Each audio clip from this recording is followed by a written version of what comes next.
Student का AHNV online class में स्वागत है।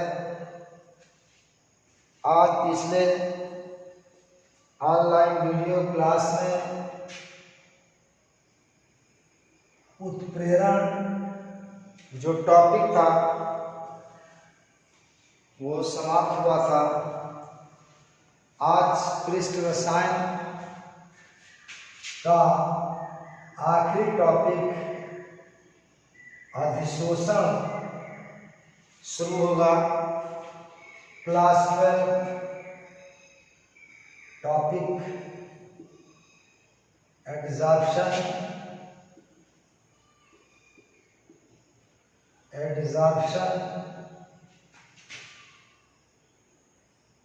अधिशोषण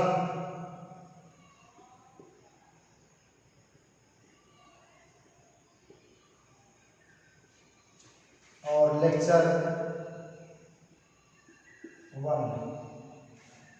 ठीक है, जो अगला टॉपिक है सरफेस केमिस्ट्री का, या अधिशोषण है, एडजॉर्प्शन है। देखते हैं कि एडजॉर्प्शन क्या होता है।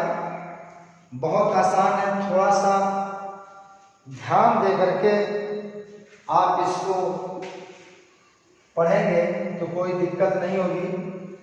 Class 12 topic adsorption lecture 1। Okay, आइए देखते हैं क्या है। ये मान लीजिए कोई ठोस पदार्थ है, यहाँ पर कुछ अणु या परमाणु इसके पृष्ठ सतह पर क्या हो रहे हैं, आकर के जुड़ रहे हैं। देखिए इस तरह से पूरा बड़े वाले पार्टिकल के चारों तरफ कुछ दूसरे पार्टिकल आकर के, ये आपका एडजॉर्बेंट है। एडजॉर्बेंट इसको अधिशोषक कहते हैं। अधिशोषक।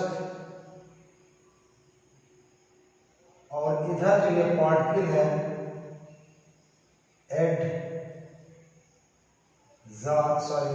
एडजॉर्बेंट, ये एडजॉर्बेंट है। इसको हिंदी में कहते हैं अधिशोष। क्या है? अधिशोष है। ठीक है, ये बड़ा पार्टिकल अधिशोषक है। अधिशोषक के पृष्ठ सतह पर यह पृष्ठ विक्रिया है। पृष्ठ पर होने वाली विक्रिया है, सरफेस पर होने वाली विक्रिया है।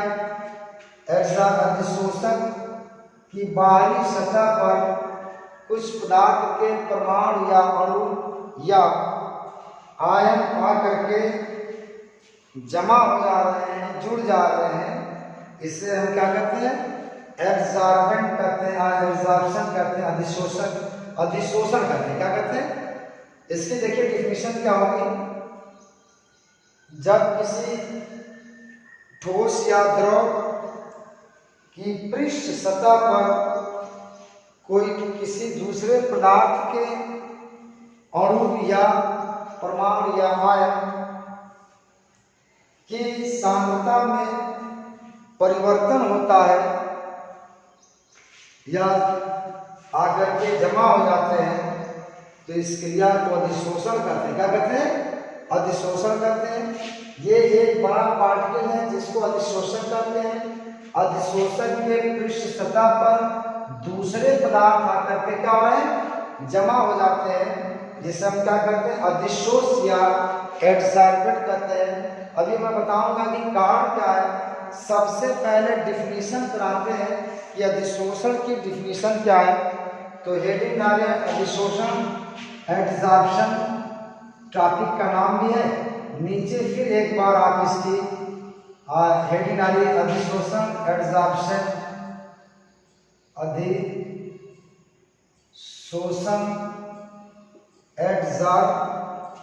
एब्जॉर्प्शन लिखिए इसमें।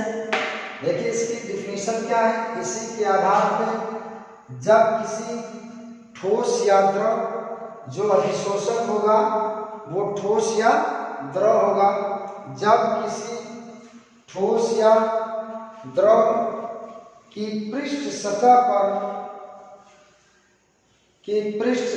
पर पृष्ठ मतलब बाहरी सतह पे, पृष्ठ सतह पर किसी दूसरे पदार्थ, कोई दूसरा पदार्थ की सतह पर कोई दूसरे पदार्थ के परमाणु या अणु या आयन आकर जमा हो जाते हैं तो इसे अधिशोषण कहते हैं। क्या कहते हैं? इसे क्या कहते हैं? अधिशोषण कहते हैं। एक बार फिर, जब किसी ठोस या द्रव की पृष्ठ सतह पर किसी दूसरे पदार्थ के परमाणु या अणु या आयन आकर जमा हो जाते हैं या जुड़ जाते हैं, इसे अधिशोषण कहते हैं। ठीक है ना? तो ये डिफिनीशन हो गई, ये डिफिनीशन हो गई। ये पृष्ठ अभिक्रिया क्या है? यह पृष्ठ की सतह पर होने वाली अभिक्रिया है। इसको बना लीजिए, इसको बना लीजिए।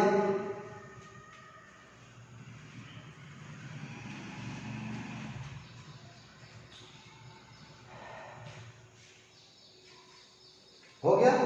ये एब्जॉर्बेंट है, जमा होने वाले को अधिशोषक कहते हैं, और जिस पर जमा होता है उसको अधिशोषक या एब्जॉर्बेंट कहते हैं। ओके। अब इसमें हेडिंग डाल लीजिए टर्मिनोलॉजी। टर्मिनोलॉजी, इस टॉपिक से रिलेटेड कुछ शब्दावली है, कुछ टर्मिनोलॉजी है। देखते हैं कौन कौन से टर्म इस टॉपिक में आएंगे जिसके बारे में आपको जानना जरूरी है। तो पहली हेडिंग डाल दीजिए अधिशोष पदार्थ। क्या है पहली हेडिंग? अधिशोष पदार्थ। इसको अंग्रेजी में एब्जॉर्बेंट कहते हैं। क्या कहते हैं? एब्जॉर्बेंट कहते हैं। कहा जाता है कि वह पदार्थ जो ठोस या द्रव की सतह पर जमा होता है उसे अधिशोष पदार्थ कहते हैं। क्या कहते हैं? लिखिए कि वह पदार्थ जो किसी ठोस या द्रव की सतह पर जमा होता है उसे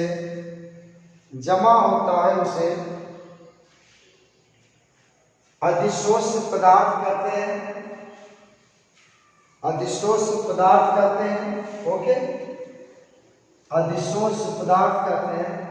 हेडिंग डाल लीजिए, दूसरी हेडिंग डाल लीजिए अधिशोषक। अधिशोषक, इसको एब्जॉर्बेंट कहते हैं। एब्जॉर्बेंट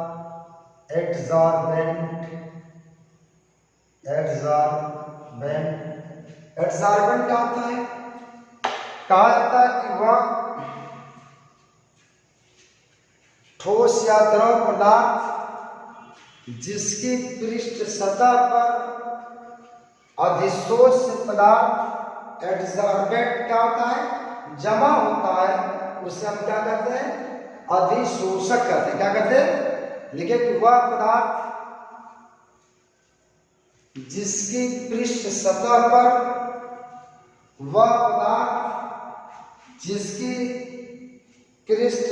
पर अधिशोष पदार्थ जमा होता है उसे अधिशोषक कहते हैं। उसे क्या कहते हैं? अधिशोषक कहते हैं। ओके,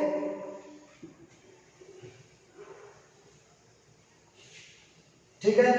अब एक हेडिंग आती है अधिशोषण, अवशोषण, सॉरी, अवशोषण, अवशोषण, एब्जॉर्प्शन इसको कहते हैं, एब्जॉर्प्शन।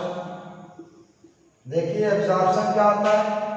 ये कोई पदार्थ है, इसके पदार्थ के अंदर जो दूसरे पदार्थ समान रूप से उसके बल्क में, स्थूल में वितरित हो जाते हैं, उससे अधिशोषण करते हैं। देखिए अधिशोषक और अधिशोषण में, अधिशोषण और अवशोषण में क्या फर्क होता है? अधिशोषण में कोई दूसरा पदार्थ किसी पदार्थ की बाहरी सतह पर आकर जमा होता है, और अवशोषण क्या होता है?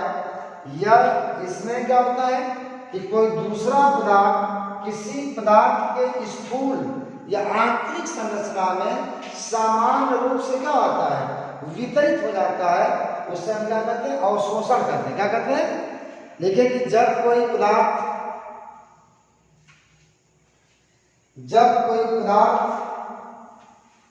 किसी दूसरी पदार्थ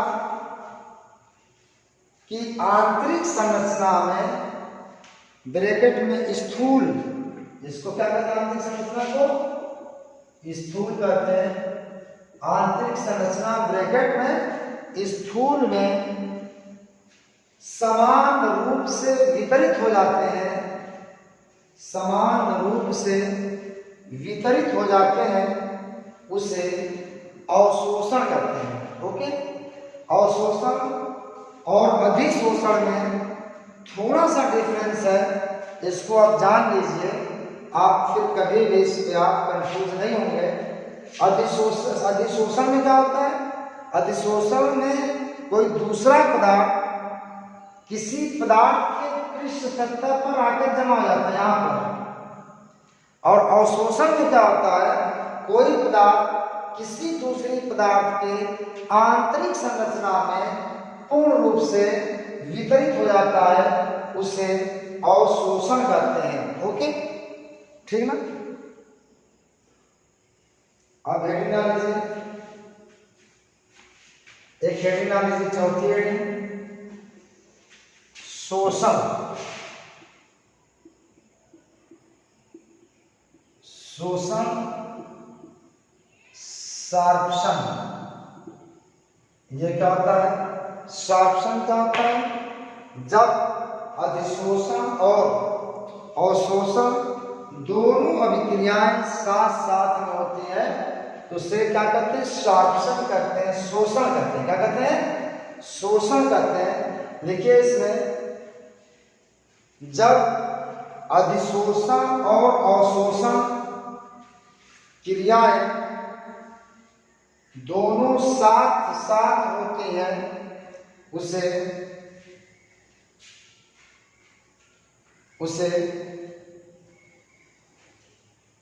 शोषण करते हैं, सार्प्शन कहा जाता है। SORPTION। अब हेडिंग आ लीजिए डिसॉर्प्शन,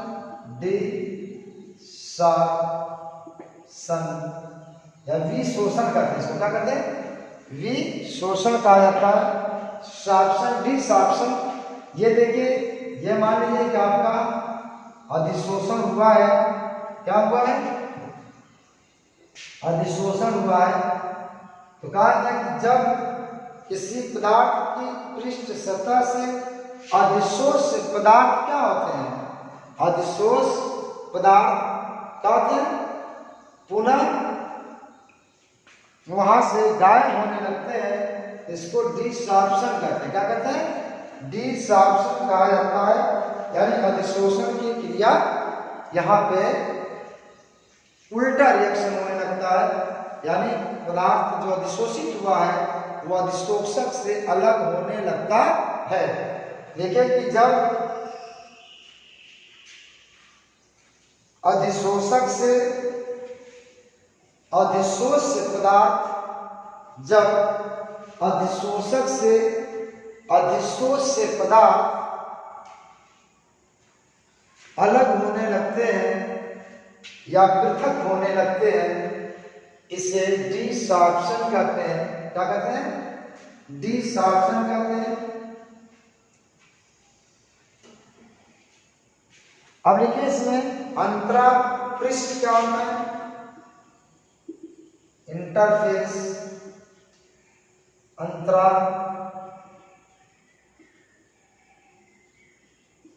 अंतरापृष्ठ कहा जाता है कि इंटरफेस क्या होता है? बहुत आसान, अधिशोषक के पृष्ठ सतह का वह भाग जहां पर अधिशोषण होता है उसे क्या कहते हैं? इंटरफेस कहते हैं। क्या कहते हैं? इंटरफेस या अंतरापृष्ठ कहते हैं। देखिए इसमें अधिशोषक के पृष्ठ सतह का वह भाग, अधिशोषक के पृष्ठ सतह का वह भाग जहां पर अधिशोषण की क्रिया होती है उसे इंटरफेस या अंतरापृष्ठ कहते हैं। क्या कहते हैं? इंटरफेस यानी यहाँ जहां पर, हर जगह नहीं होगी क्योंकि वहां पे मुक्त संयोजकताएं होती हैं और मुक्त संयोजकताएं जो होती वहीं पे आपका अधिशोषण की क्रिया होगी।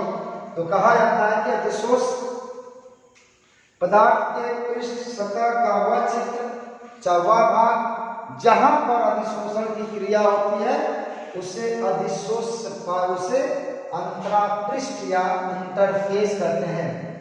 ठीक है ना? अब देखिए ऑक्यूलेशन।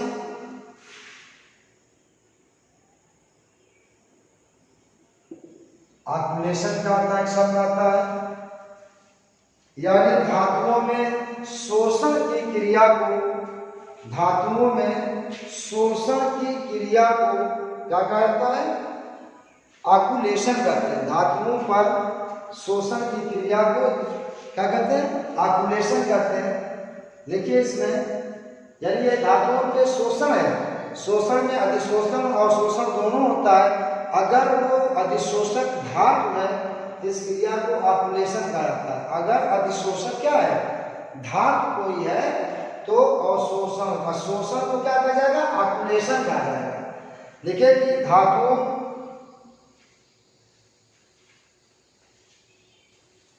पर शोषण की क्रिया को ऑक्यूलेशन कहते हैं। क्या कहते हैं? ऑक्यूलेशन कहते हैं। शोषण की क्रिया को ऑक्यूलेशन कहते हैं। ओके, और हेडिंग डाल दीजिए सक्रिय केंद्र। सक्रिय केंद्र क्या होता है?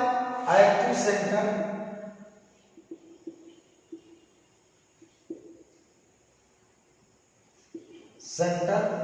एक्टिव सेंटर, सक्रिय केंद्र। देखिए धातुओं की सतह पर मुक्त संयोजकताएं होती हैं, उन्हीं मुक्त संयोजकताओं द्वारा अधिशोषण की क्रिया होती है। जहां पर मुक्त संयोजकताएं होती हैं उसी को हम क्या कहते हैं? एक्टिव सेंटर या सक्रिय केंद्र कहते हैं। ठीक है ना? देखिए कि धातुओं की पृष्ठ सतह पर, धातुओं की पृष्ठ सतह पर मुक्त संयोजकताएं पाई जाती हैं जिससे अधिशोष्य पदार्थ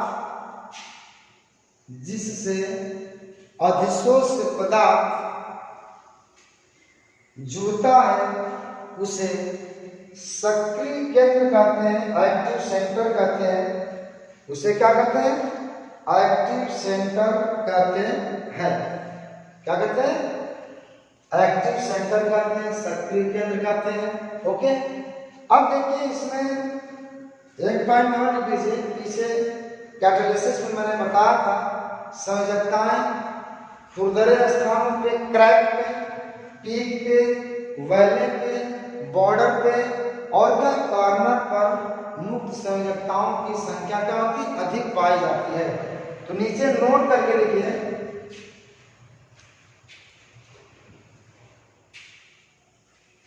लिखे कि अधिशोषक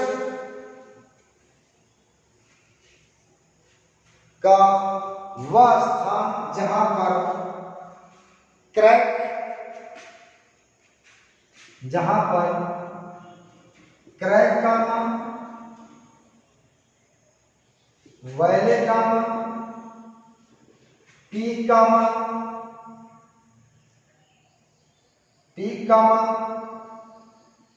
कॉर्नर गामा, बॉर्डर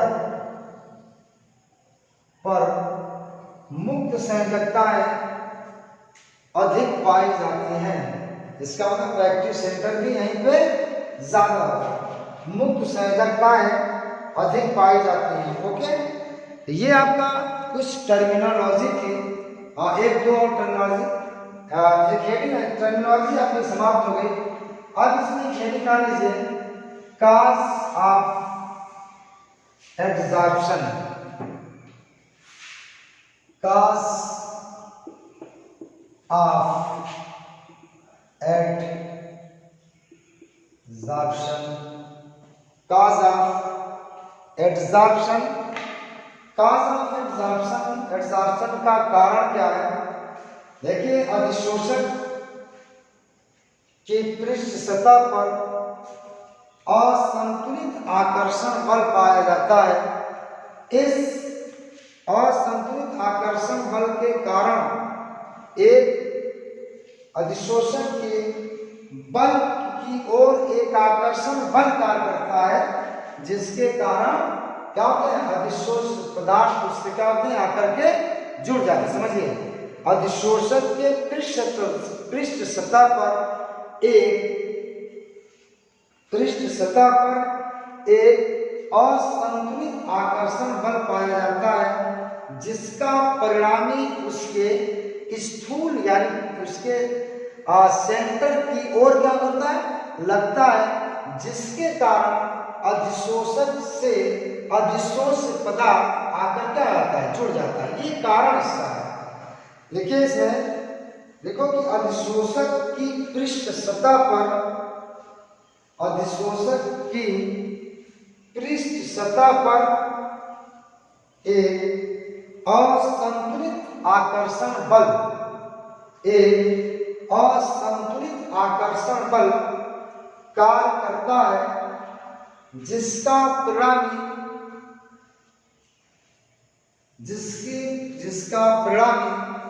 अधिशोषक के केंद्र की ओर लगता है, जिसका परिणामी अधिशोषक के केंद्र की ओर लगता है। इसी असंतुलित आकर्षण बल के कारण, इसी असंतुलित आकर्षण बल के कारण, असंतुलित आकर्षण बल के कारण अधिशोष पदार्थ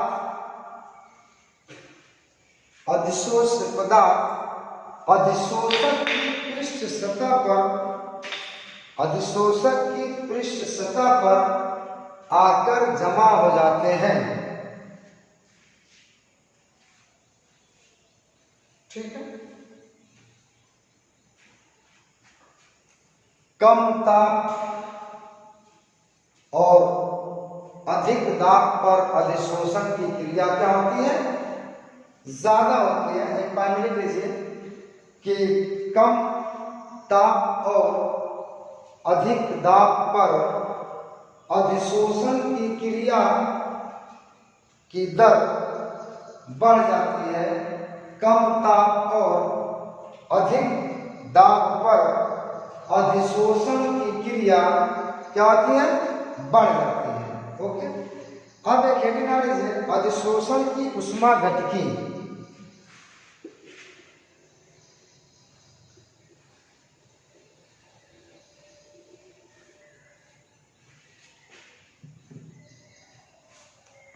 dynamics, thermodynamics of absorption, thermodynamics dynamic of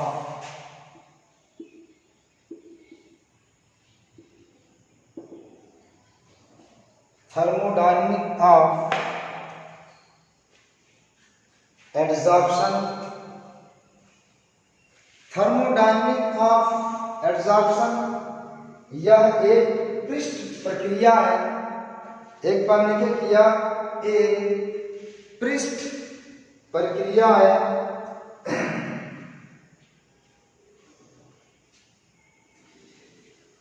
अगली बार लिख लीजिए कि स्थिरता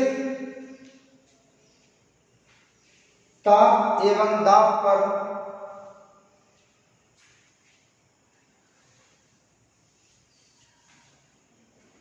स्थिरता एवं दाब पर अधिशोष पदार्थ की मात्रा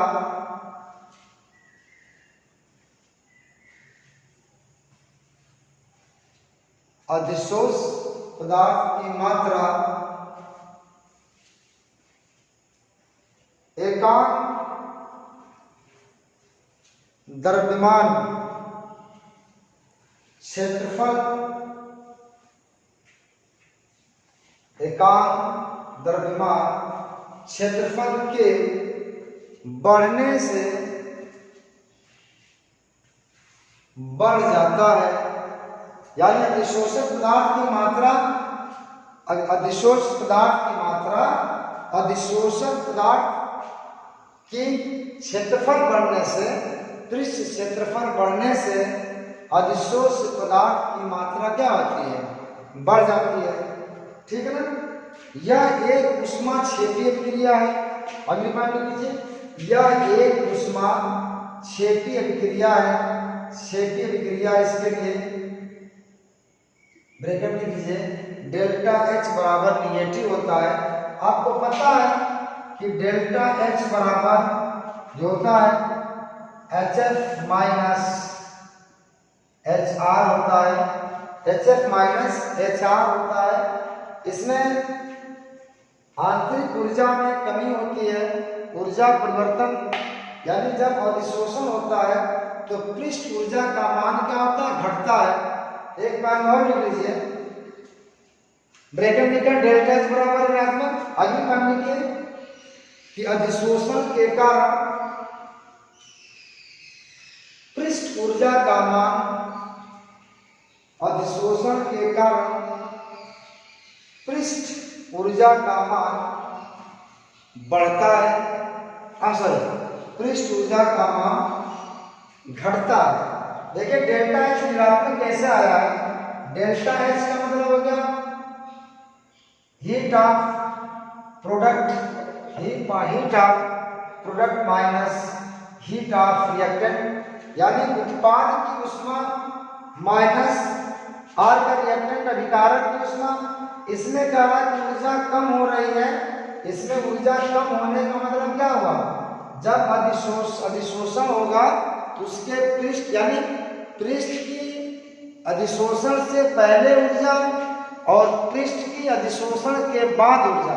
अधिशोषण के बाद ऊर्जा कम हो रही है, इसका भी मान ऋणात्मक होगा और ऋण जोड़ेंगे तो क्या होगा? वैल्यू क्या आ जाएगी? आपकी ऋणात्मक वैल्यू आएगी। ये समझिए हीट ऑफ प्रोडक्ट का मतलब क्या है और हीट ऑफ रिएक्टेंट से मतलब क्या है? यानी अधिशोषण से पहले पृष्ठ की ऊर्जा और अधिशोषण के बाद पृष्ठ की ऊर्जा। जब अधिशोषण आपका हो गया है चाहे हो रहा है तो पृष्ठ ऊर्जा का मान क्या हो रहा है? कम हो रहा है। और जब इसका मान कम होगा तो क्या होगा? तो इसका मान ऋणात्मक होगा। तो ऋण में क्या हो जाएगा? जब जोड़ेंगे तो रिजल्टेंट आपका माइनस आएगा। ऊष्मा क्षेपीय विक्रिया है। ऊष्मा क्षेपीय विक्रिया का मतलब ऊष्मा निकलती है। जब अधिशोषण होता है तो ऊष्मा निकलती है। जब ऊष्मा निकलेगी तो पृष्ठ ऊर्जा का मान कम होगा। इसके लिए डेल्टा एच बराबर क्या होता है? ऋणात्मक होता है। ओके। अब इसमें एक पॉइंट और आता है, यानी एक चीज तो आपको पता चल गई कि थर्मोडायनेमिक्स यानी इसके लिए हीट ऑफ एंथैल्पी ऊष्मा में परिवर्तन। हीट में परिवर्तन क्या होता है? ऋणात्मक होता है, डेल्टा एच मार्क का मान अधिशोषण के लिए ऋणात्मक होता है। आइए अगली पॉइंट में, एक चीज होता है डेल्टा एस होता है, ये चेंज इन, क्या होता है, चेंज इन एंथैल्पी। एंथैल्पी क्या होता है, ये Sp माइनस Sr होता है। S का मतलब एंट्रोपी का, सॉरी एंथैल्पी नहीं, एंट्रोपी। एंट्रोपी का मतलब होता है हलचल। क्या होता है, एंट्रोपी का मतलब क्या होता है, हलचल। जब आपके अधिशोषित होने वाला पदार्थ मोस्टली की होते हैं, क्या होते हैं, मोस्टली कैसे होते हैं, वो गैसियस स्टेट के होते हैं। तो जब अधिशोषण नहीं हुआ होता है तो गैसीय अणुओं में हलचल ज्यादा होती है, और जब अधिशोषण हो जाता है तो जब गैस आपका अधिशोषक की सतह पर बंध जाएगा, तो जब बंध जाता है तो उसकी हलचल क्या आती है, जाहिर सी बात कम हो जाएगी। तो जब इसकी यानी ये प्रोडक्ट का entropy of product minus entropy of reactant, तो रिएक्टेंट की एंट्रोपी क्या है, यहाँ पे देखिए प्रोडक्ट की एंट्रोपी क्या हो जाएगी, कम हो रही है। एंट्रोपी का मतलब हलचल होता है, क्या होता है, रेंडमनेस, हलचल। जब अधिशोषण नहीं हुआ था तो गैसीय अणु में मोशन ज्यादा था, और जब मोशन ज्यादा होगा तो हलचल ज्यादा होगी, एंट्रोपी उसकी पॉजिटिव आएगी। ओके, और जब अधिशोषण हो गया है, गैसीय अणु पृष्ठ सतह से बंध गए हैं, तो उसकी हलचल क्या हो जाएगी, कम हो जाएगी। तो एंट्रोपी का मान क्या होगा, कम होगा। जब एंट्रोपी का मान कम होगा, ये भी क्या हो जाएगा, Sp का मान भी क्या हो जाएगा, Sp का मान भी क्या हो जाएगा, ऋणात्मक हो जाएगा। इस तरह से डेल्टा S बराबर क्या हो जाएगा, ऋणात्मक हो जाएगा। यानी ये दूसरा टर्म आएगा, एंट्रोपी में परिवर्तन, डेल्टा एस का मान क्या होता है, ऋणात्मक आएगा। तो डेल्टा एच भी ऋणात्मक आया, डेल्टा एस भी ऋणात्मक आया। ध्यान रखिएगा, डेल्टा एस का मतलब होता है एंट्रोपी में परिवर्तन, एस का मतलब होता है एंट्रोपी, एंट्रोपी का मतलब होता है हलचल, रेंडमनेस होता है, ठीक है ना। तो ये बात समझ में आ गई, बात समझ आ गई, डेल्टा एस इसके लिए क्या होगा, ऋणात्मक होगा। ये पॉइंट आपका कॉमन है, ये इंपॉर्टेंट है, ये भी पॉइंट आपका इंपॉर्टेंट है। यहां पर आइए, राइट डाउन कर लीजिए, इसको नोट करिए। एक समीकरण है डेल्टा एस डेल्टा जी बराबर डेल्टा जी बराबर delta H minus T del S. देखिए अब आइए यहां देखिए, डेल्टा जी का मतलब होता है आंतरिक ऊर्जा में परिवर्तन। ये आंतरिक ऊर्जा है, किसी भी पदार्थ के पास वह न्यूनतम ऊर्जा जो उस पदार्थ के कार्य करने के लिए आवश्यक होती है, उसे हम गिब्स एनर्जी कहते हैं। क्या कहते हैं, आंतरिक ऊर्जा कहते हैं। डेल्टा का मतलब आंतरिक ऊर्जा में परिवर्तन। ओके, डेल्टा जी का मतलब क्या है, ये गिब्स नामक साइंटिस्ट ने गिब्स फ्री एनर्जी, ठीक है। अब गिब्स फ्री एनर्जी क्या होती है, किसी भी पदार्थ के पास वह न्यूनतम ऊर्जा जो उस पदार्थ को कार्य करने के लिए आवश्यक होती है या उपस्थित होती है, उसे गिब्स फ्री एनर्जी, मुक्त ऊर्जा कहते हैं। गिब्स नामक साइंटिस्ट ने खोजा था, इसलिए इसको गिब्स फ्री एनर्जी कहा जाता है। आपको पता है कि अधिशोषण के लिए यह मान क्या होता है, ऋणात्मक होता है। यह मान क्या होता है, ऋणात्मक होता है। अब ये मान जब ऋणात्मक होता है, minus delta H minus G T S, तो माइनस यहाँ पे देखिए, ये माइनस डेल्टा एच और माइनस और ये टी डी एस, इसका मान ऋणात्मक कैसे आएगा बताओ। कि जब ऋण का मान क्या होगा, ऋणात्मक होगा। और आपको पता है कि अधिशोषण के लिए माइनस डेल्टा एस का मान ऋणात्मक होता है, ठीक है ना। तो ये क्या हो जाएगा, इसकी वैल्यू आ जाएगी आपकी, ये भी आता है ऋणात्मक है। तो डेल्टा जी बराबर क्या हो जाएगा, नहीं धन हो जाएगा ना, ये धन हो जाएगा। अब धन हो जाएगा तो इसमें से इसको घटाएंगे तो ये क्या हो जाएगा, डेल्टा एस का मान क्या हो जाएगा, ऋणात्मक आएगा। तो ये चीज ध्यान रखिएगा, तीन चीज आपका हो गया, ये तो माइनस माइनस प्लस हो जाएगा, माइनस का रिजल्टेंट ज्यादा होगा इसलिए आंसर आपका क्या आएगा, माइनस में आएगा। तो ये आपका डेल्टा एस बराबर ऋणात्मक होगा, डेल्टा एस बराबर ऋणात्मक होगा, डेल्टा जी बराबर क्या होगा, ऋणात्मक होगा। It is all about thermodynamics of absorption. ये तीन पॉइंट नोटेबल है, डेल्टा एच, डेल्टा एस और डेल्टा जी, ये तीनों मान इसके लिए क्या होता है, ऋणात्मक होता है। ओके, शेयर कर रफ कर दूं, देखिए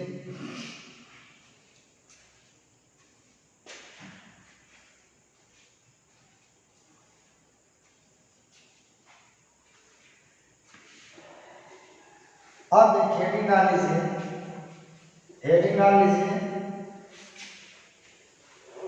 एक हेडिंग डाल लीजिए, अधिशोषण और अवशोषण में अंतर, डिफरेंस बिटवीन क्या है,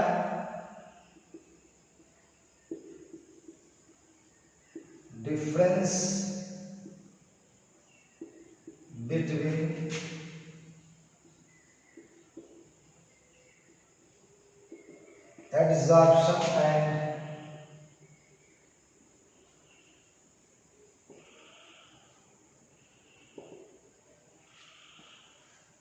absorption and absorption, ठीक है। ये यहाँ पे दो कॉलम में बनाता हूं, एक पे लिख दिया मैंने एब्जॉर्प्शन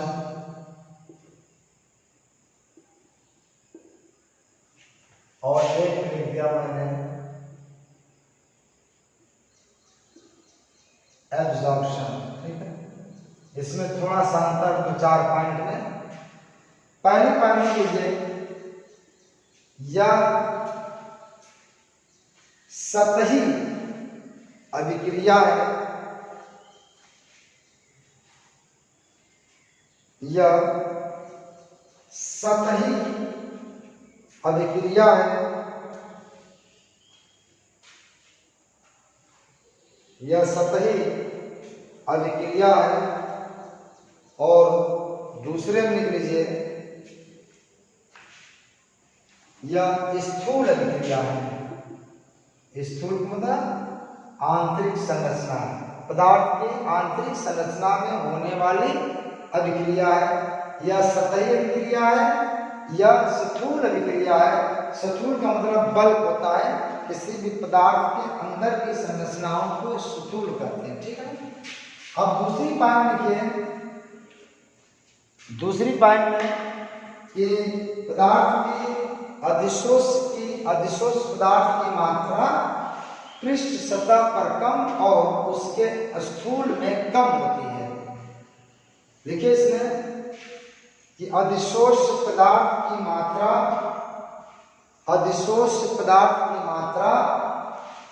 पृष्ठ सतह पर अधिक और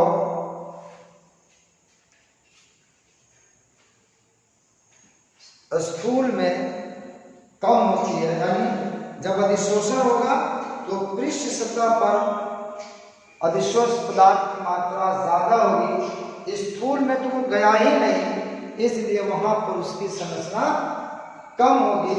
इसमें लिख लीजिए, लिखिए कि इसमें पदार्थ सामान्य रूप से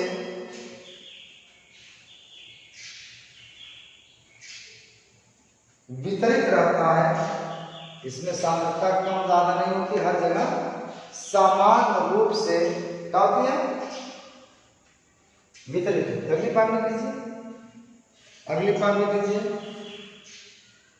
लिखिए कि यह एक उत्क्रमणीय विक्रिया है। यह एक उत्क्रमणीय विक्रिया है। इसमें लिखिए यह एक अनुत्क्रमणीय विक्रिया है। यह एक अनुत्क्रमणीय विक्रिया है। अगली बात में लीजिए, लिखिए कि यह ताप एवं दाब द्वारा प्रभावित होता है और उसमें लिखिए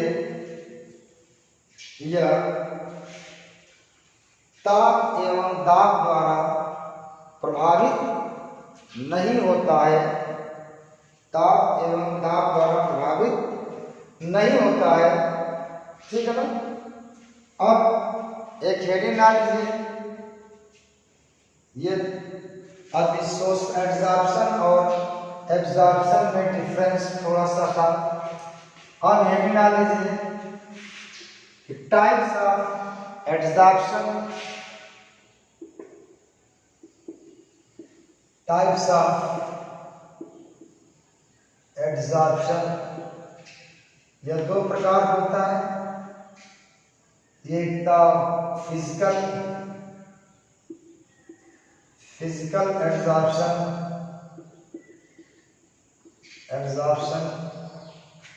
फिजियोजॉर्प्शन, इसको फिजियोजॉर्प्शन कहते हैं। और दूसरा है केमिकल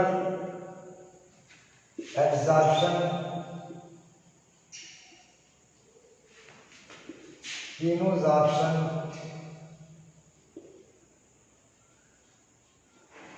कीमोजॉर्प्शन करते हैं। फिजिकल भौतिक अधिशोषण और रासायनिक अधिशोषण। अगली बात देखिए थोड़ा सा अंतर है।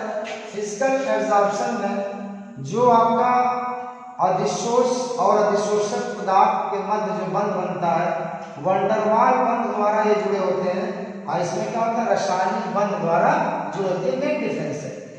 देखिए इसमें हेडिंग डाल लीजिए, फिजिकल एब्जॉर्प्शन भौतिक अधिशोषण, भौतिक अधिशोषण। लिखिए कि वह अधिशोषण जिसमें अधिशोष पदार्थ,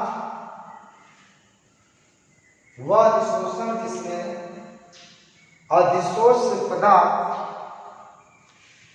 अधिशोषक से वांडरवाल बंध द्वारा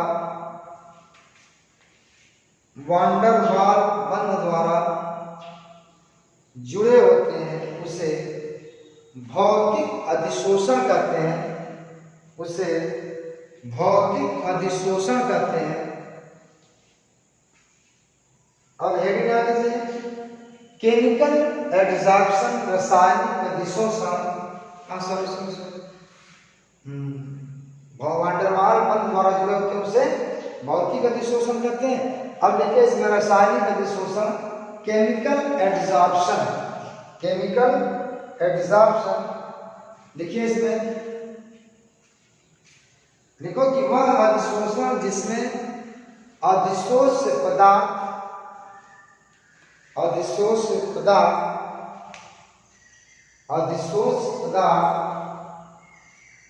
अधिशोषक से रासायनिक बंध द्वारा जुड़े होते हैं, रासायनिक बंध द्वारा जुड़े होते हैं, उसे रासायनिक अधिशोषण कहते हैं।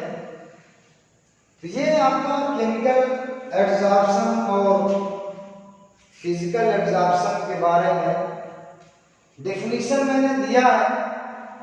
अगली ऑनलाइन वीडियो में मैं इसमें डिफरेंस बताऊंगा फिजिकल एब्जॉर्प्शन में और केमिकल एब्जॉर्प्शन में। तो इस तरह से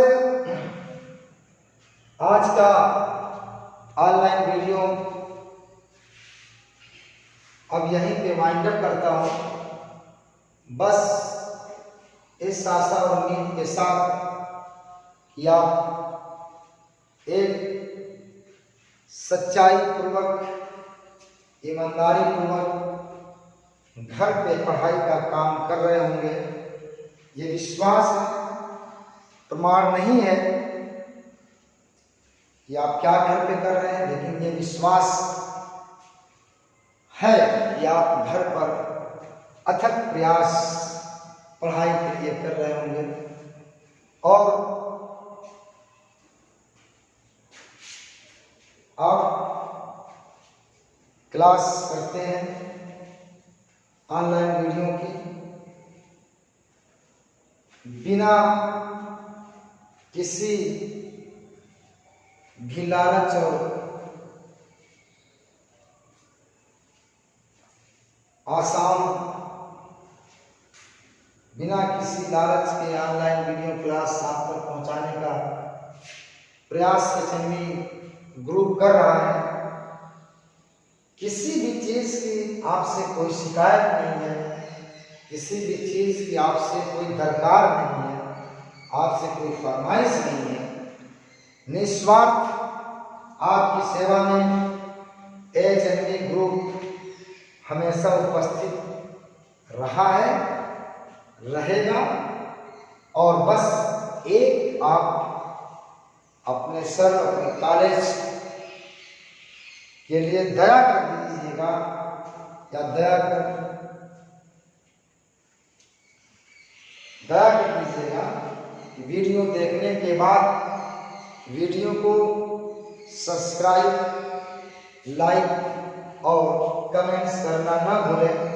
ये बार बार हर वीडियो में खास तौर से मैं इस बात पर जोर देता हूँ, क्योंकि इसके बहुत फायदे हैं। आपके कॉलेज, आपके सर, आपके ग्रुप ऑफ टीचर्स के मान सम्मान में बढ़ोतरी होती है। इसलिए लाइक, कमेंट्स और सब्सक्राइब करना ना भूलें। इसी से साथ आज का क्लास वाइंड अप होता है। बहुत बहुत धन्यवाद। Thank you.